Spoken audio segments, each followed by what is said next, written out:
رب زدني علما رب زدني علما. بسم الله الرحمن الرحيم. إن الحمد لله نحمده ونستعينه ونستغفره ونعوذ بالله من شرور أنفسنا ومن سيئات أعمالنا. من يهده الله فلا مضل له ومن يضلل فلا هادي له وأشهد أن لا إله إلا الله وحده لا شريك له وأشهد أن محمدا عبده ورسوله. يا أيها الذين آمنوا اتقوا الله حق تقاته ولا تموتن إلا وأنتم مسلمون.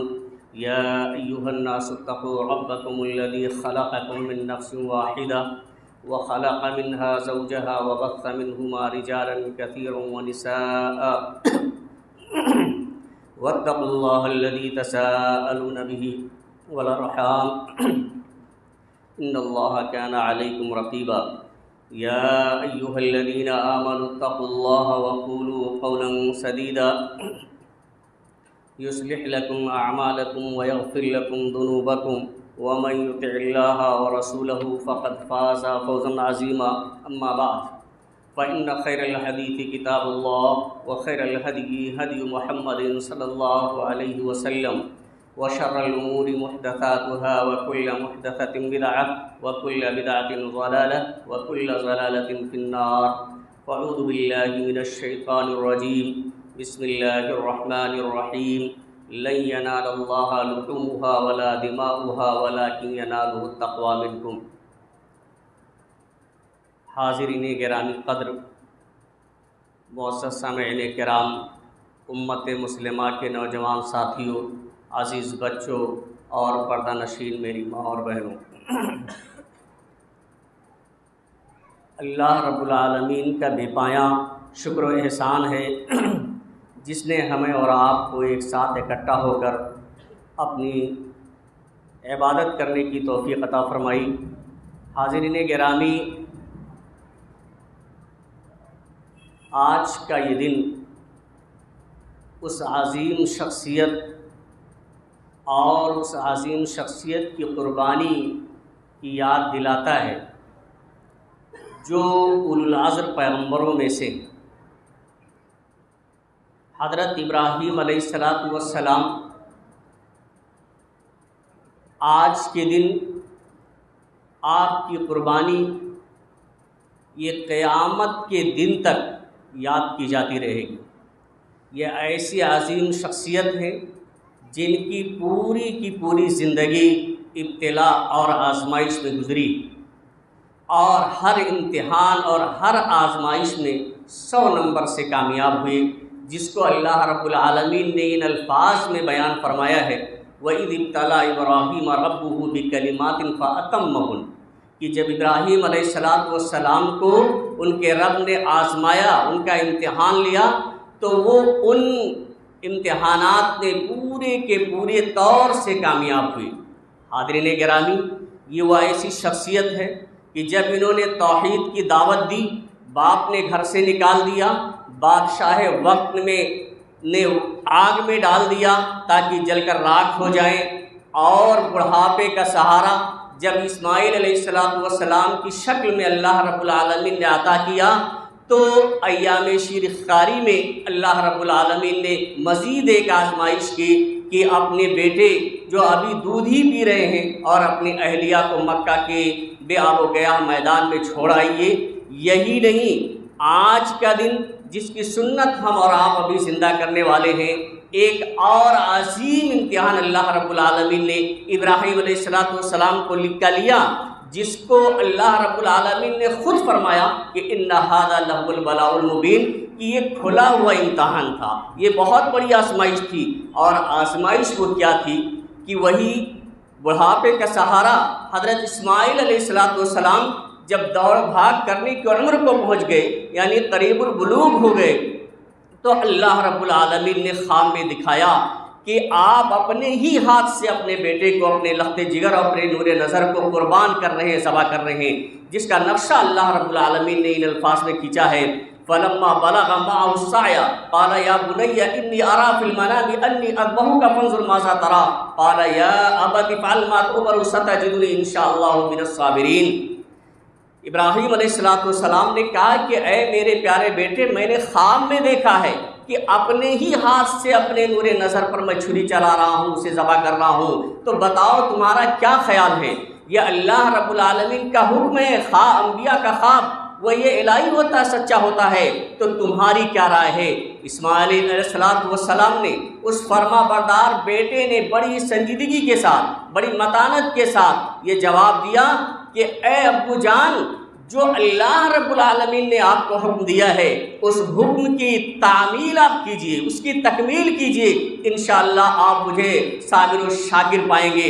اللہ رب العالمین نے آگے ذکر فرمایا فلما اسلما، جب دونوں باپ اور بیٹے فرما بردار ہو گئے، تیار ہو گئے، باپ قربان کرنے کے لیے اور بیٹا قربان ہونے کے لیے، ذبح ہونے کے لیے تیار ہو گیا، وَتَلَّهُ لِلْجَبِينِ، اور باپ نے بیٹے کو پیشانی کے بل لٹا دیا، تو چونکہ اللہ رب العالمین کو بیٹے کی قربانی مطلوب نہیں تھی، بیٹے کو ذبح کروانا مقصود نہیں تھا، اللہ رب العالمین دل کا تقوی، اس کی پرہیزگاری دیکھنا چاہتا تھا، اللہ رب العالمین یہ دیکھنا چاہتا تھا کہ میرے حکم کی کتنی اطاعت و پاسداری کی جا رہی ہے، اس لیے اللہ رب العالمین نے آواز دی وَنَادَيْنَاهُ أَن يَا إِبْرَاهِيمُ قَدْ صَدَّقْتَ الرُّؤْيَا إِنَّا كَذَلِكَ نَجْزِي الْمُحْسِنِينَ، کہ ہم نے ابراہیم علیہ السلام کو یہ آواز دی کہ اے ابراہیم آپ نے اپنا خواب سچا کر دیا ہے، اس لیے اب ذبح کرنے کی ضرورت نہیں ہے۔ تو اللہ رب العالمین نے اوپر سے جنت سے ایک دمبا بھیجا جو ان کی جگہ پہ قربان کیا گیا۔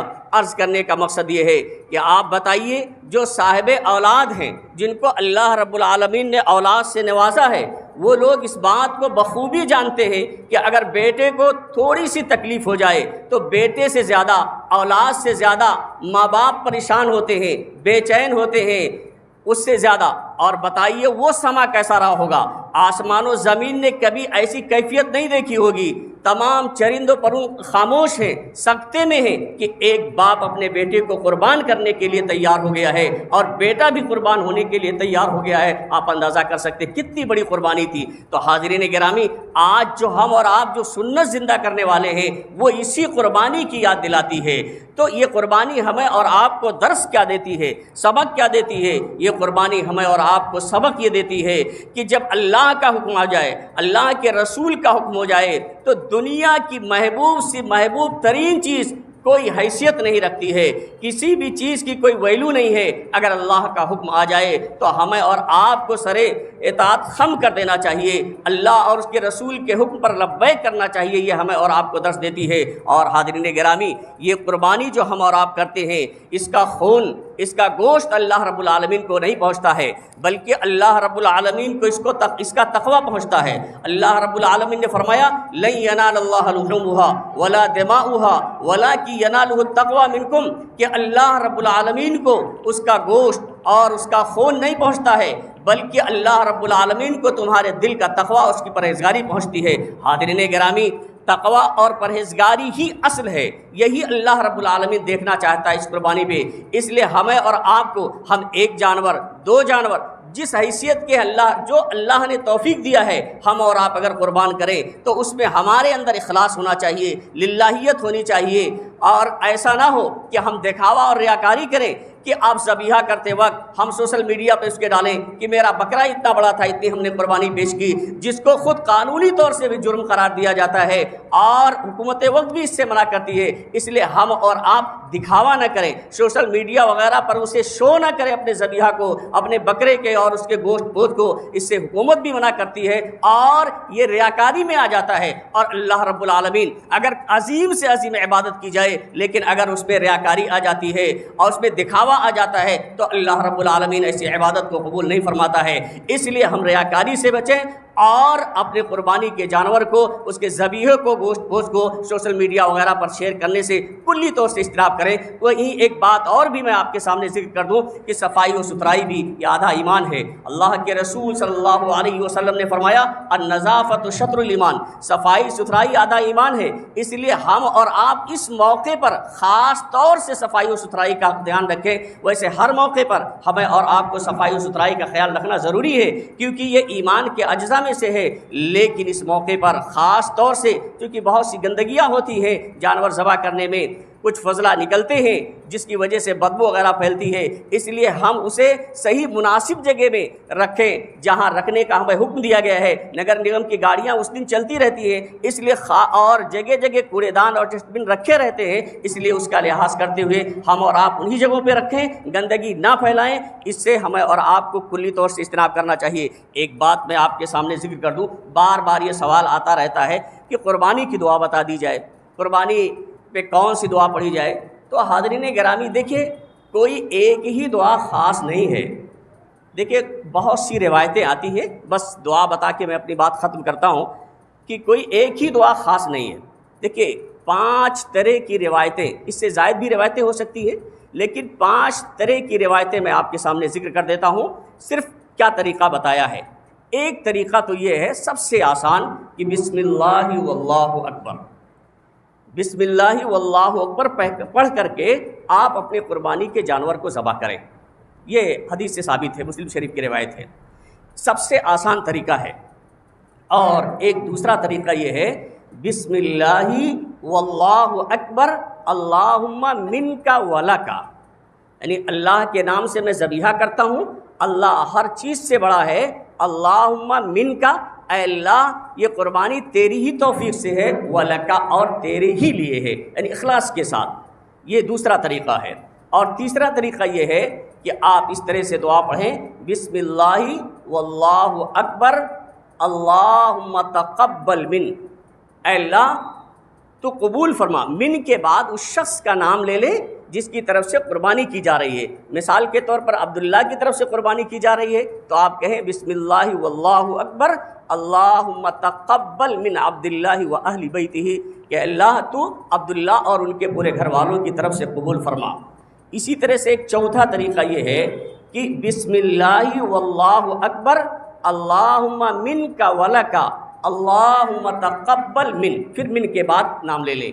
اور ایک پانچواں طریقہ جو زیادہ مشہور ہے، عام طور سے لوگ اسے ہی پڑھتے ہیں، لیکن چونکہ اس میں دعا لمبی ہوتی ہے بہت سے لوگ نہیں سمجھ پاتے ہیں، نہیں یاد کر پاتے ہیں، تو کوئی ضروری نہیں ہے۔ وہ طریقہ یہ ہے کہ آپ ایک قرآنی آیت ہے وہ پہلے پڑھیں، انی وجہت وجہی للذی فطر السماوات والارض حنیفا وما انا من المشرکین ان صلاتی ونسکی ومحیایا ومماتی للہ رب العالمین لا شریک لہ وبذلک امرت وانا اول المسلمین۔ اللہم بسم اللہ واللہ اکبر اللہم منک ولک اللہم تقبل من فلاں۔ یہ دعا ہے، اگر کسی کو یاد ہے تو یہ بھی پڑھ سکتا ہے، اگر کچھ نہیں یاد ہے تو بسم اللہ واللہ اکبر حدیث سے ثابت ہے، آپ یہ دعا پڑھ کے اپنے قربانی کے جانور کو ذبح کریں۔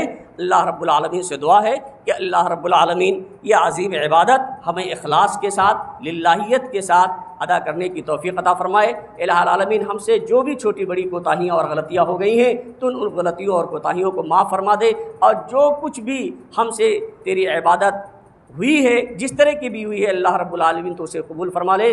تقبل اللہ منا ومنکم صالح الاعمال۔ السلام علیکم ورحمۃ اللہ وبرکاتہ۔